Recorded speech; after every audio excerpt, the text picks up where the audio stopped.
नारायणं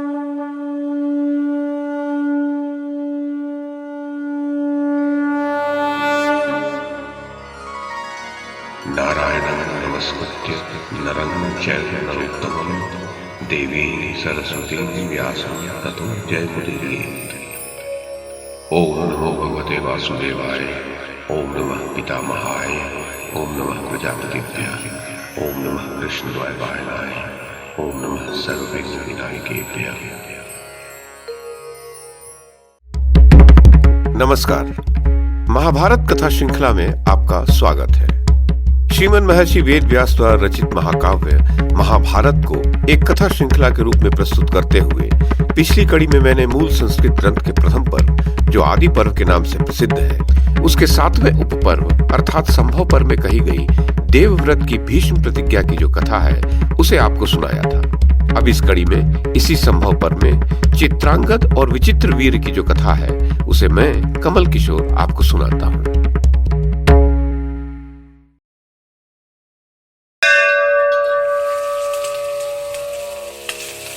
वैशंपायन जी कहते हैं, सत्यवती चेदीराज वसु की पुत्री है और निषाद राज ने इसका पालन पोषण किया है। ये जानकर राजा शांतनु ने उसके साथ शास्त्रीय विधि से विवाह किया। तदनंतर विवाह संपन्न हो जाने पर राजा शांतनु ने उस रूपवती कन्या को अपने महल में रखा। कुछ काल के पश्चात सत्यवती के गर्भ से चित्रांगद उत्पन्न हुआ।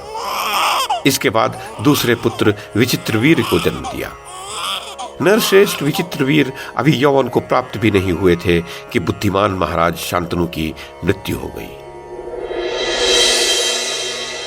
शांतनु के स्वर्गवासी हो जाने पर भीष्म ने सत्यवती की सम्मति से चित्रांगद को राज्य पर बिठाया। चित्रांगद अपने शौर्य के घमंड में आकर सब राजाओं का तिरस्कार करने लगे। वे किसी भी मनुष्य को अपने समान नहीं मानते थे। मनुष्यों पर ही नहीं, वे देवताओं तथा असुरों पर भी आक्षेप करते थे। तब एक दिन उन्हीं के समान नाम वाला महाबली गंधर्वराज चित्रांगद उनके पास आया। उसने कहा, राजकुमार, तुम मेरे सदृश नाम धारण करते हो, अतः मुझे युद्ध का अवसर दो, और यदि ये न कर सको तो अपना दूसरा नाम रख लो। मैं तुमसे युद्ध करना चाहता हूं। नाम की एकता के कारण ही मैं तुम्हारे निकट आया हूं। मेरे नाम द्वारा व्यर्थ पुकारा जाने वाला मनुष्य मेरे सामने से सकुशल नहीं जा सकता। तदनंतर उसके साथ कुरुक्षेत्र में राजा चित्रांगद का बड़ा भारी युद्ध हुआ। गंधर्वराज और कुरुराज दोनों ही बड़े बलवान थे। उनमें सरस्वती नदी के तट पर 3 वर्षों तक युद्ध होता रहा। अस्त्र शस्त्रों की वर्षा से व्याप्त उस घमासान युद्ध में माया में बढ़े चढ़े हुए गंधर्व ने कुरुश्रेष्ठ वीर चित्रांगद का वध कर डाला। उनको मारकर युद्ध समाप्त करके वह गंधर्व स्वर्गलोक में चला गया। उन महान तेजस्वी पुरुष सिंह चित्रांगद के मारे जाने पर शांतनु नंदन भीष्म ने उनके प्रेत कर्म करवाए। विचित्रवीर अभी बालक थे, युवावस्था में नहीं पहुंचे थे, तो भी महाबाहो भीष्म ने उन्हें कुरु देश के राज्य पर अभिषिक्त कर दिया। महाराज जन्मेजय तब विचित्रवीर भीष्म जी की आज्ञा के अधीन रहकर अपने पिता पितामहों के राज्य का शासन करने लगे। शांतनु नंदन भीष्म धर्म एवं राजनीति आदि शास्त्रों में कुशल थे, अतः राजा विचित्रवीर धर्म पूर्वक उनका सम्मान करते थे और भीष्म जी भी इन अल्पवयस्क नरेश की सब प्रकार से रक्षा करते थे। जन्मेजय, चित्रांगद के मारे जाने पर दूसरे भाई विचित्रवीर अभी बहुत छोटे थे, अतः सत्यवती की राय से भीष्म जी ने ही उस राज्य का पालन किया। जब विचित्रवीर धीरे धीरे युवावस्था में पहुंचे, तब भीष्म जी ने उनकी वह अवस्था देख विचित्रवीर के विवाह का विचार किया। राजन, उन दिनों काशीराज की 3 कन्याएं थीं, जो अप्सराओं के समान सुंदर थीं। भीष्म जी ने सुना वे तीनों कन्याएं साथ ही स्वयंवर सभा में पति का वरण करने वाली हैं। तब माता सत्यवती की आज्ञा ले भीष्म एकमात्र रथ के साथ वाराणसी को गए। वहां शांतनु नंदन भीष्म ने देखा सब ओर से आए हुए राजाओं का समुदाय स्वयंवर सभा में जुटा हुआ है और वे कन्याएं भी स्वयंवर में उपस्थित हैं। उस समय सब और राजाओं के नाम ले लेकर उन सब का परिचय दिया जा रहा था। इतने में ही शांतनु नंदन भीष्म, जो अब वृद्ध हो चले थे, वहां अकेले ही आ पहुंचे थे।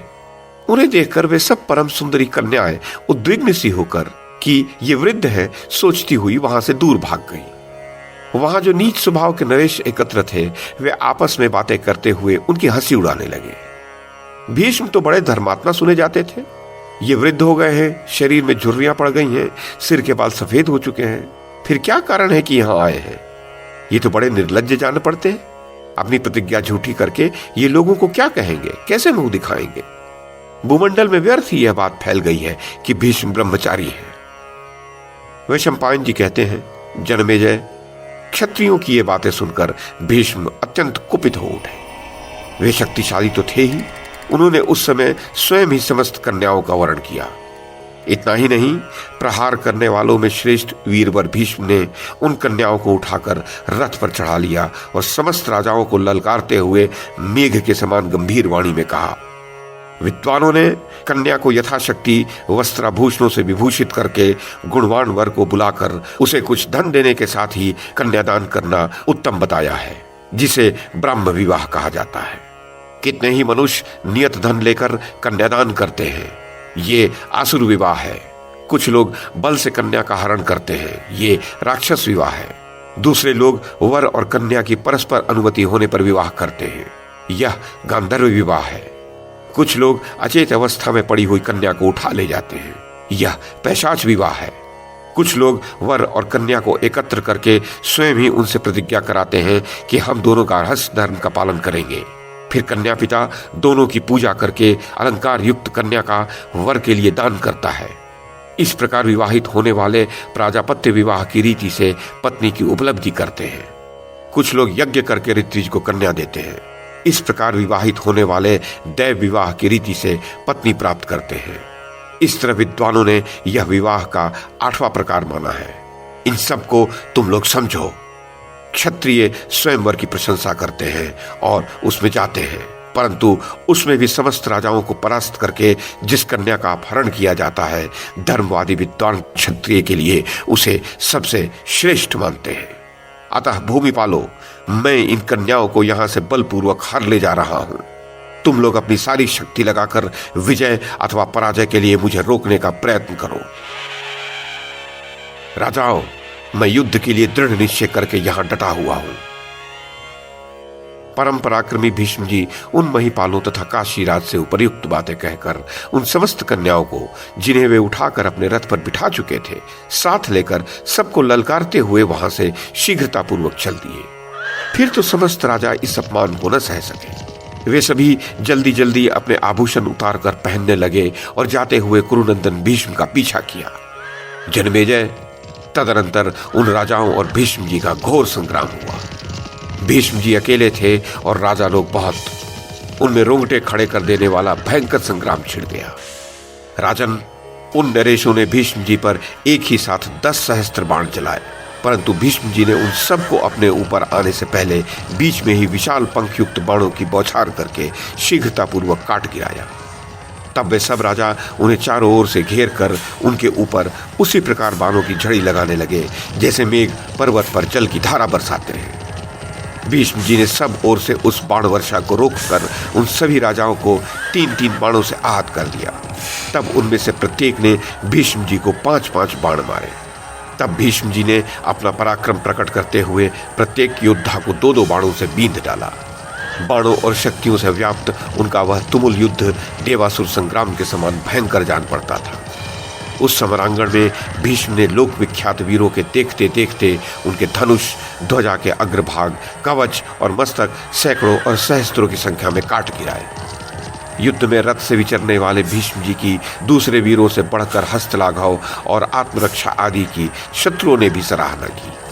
संपूर्ण शस्त्रधारियों में श्रेष्ठ भरत कुलभूषण भीष्म जी ने उन सब योद्धाओं को जीतकर कन्याओं को साथ ले भरतवंशियों की राजधानी हस्तिनापुर को प्रस्थान किया।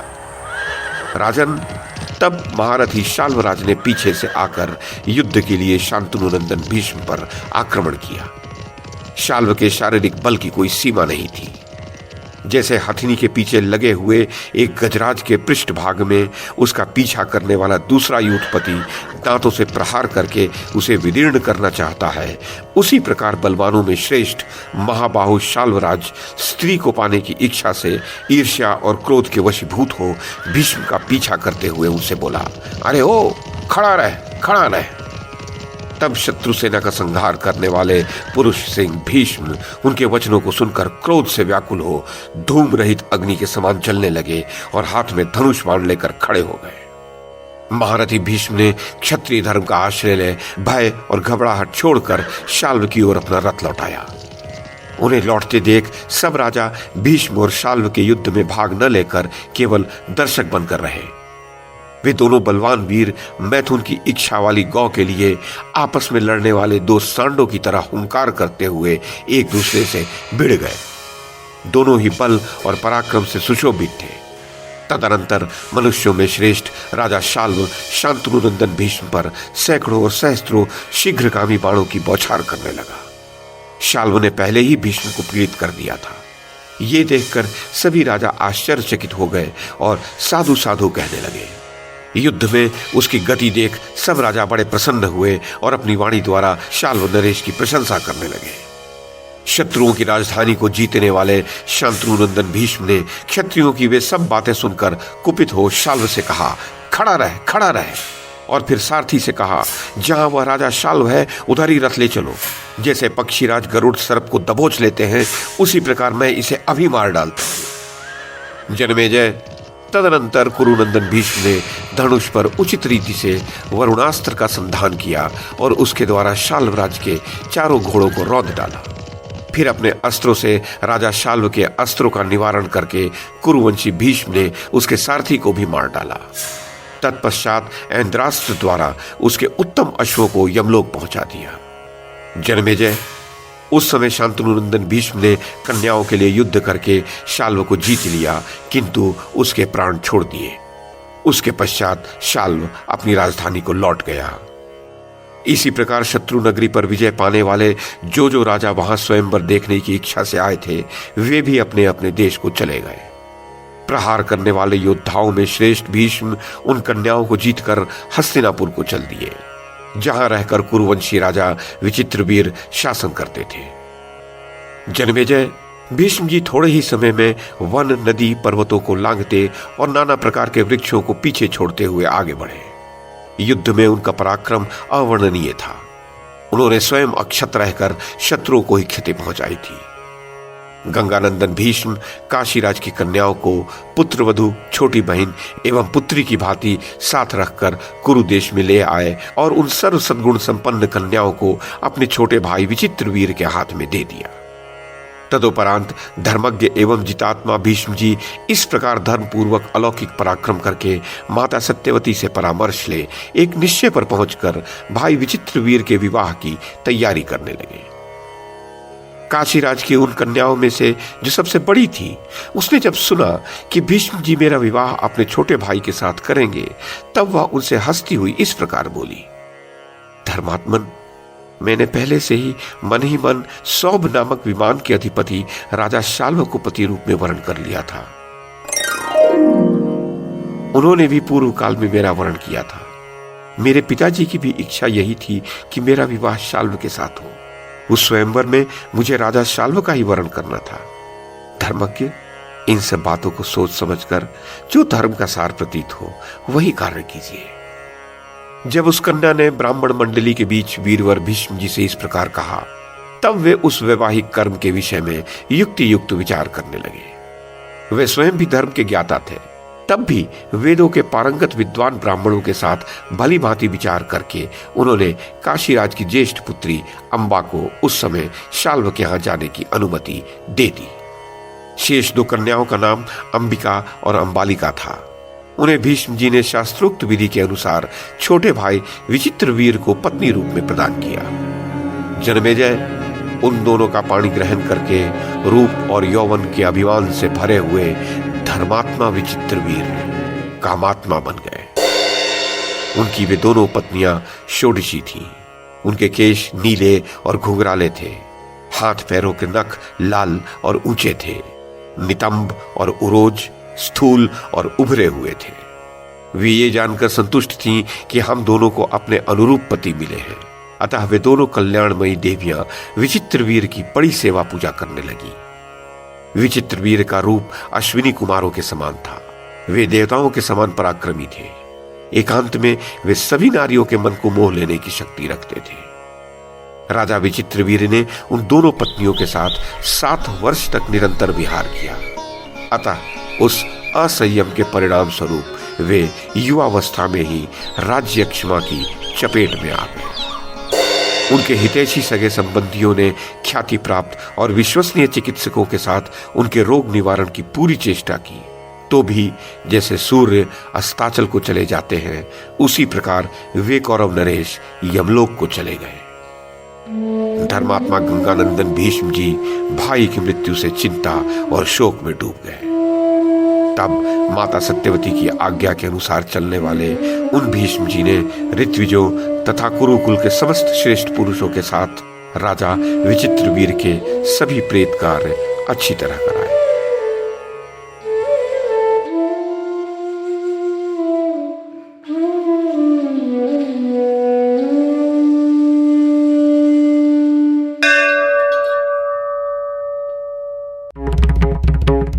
तो ये थी आदि पर्व के 7वें उपपर्व अर्थात संभव पर्व में कही गई चित्रांगद और विचित्रवीर्य की कथा। इस कड़ी में बस इतना ही।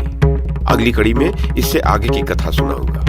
YouTube के माध्यम से महाभारत की कथा को एक श्रृंखला के रूप में प्रस्तुत करने का हमारा ये प्रयास यदि आपको सराहनीय लगा हो तो कृपया इस कड़ी को लाइक और शेयर करें, चैनल को सब्सक्राइब करें और बेल आइकन को दबाएं। साथ में अन्य लोगों को भी देखने के लिए प्रेरित करें। धन्यवाद और नमस्कार।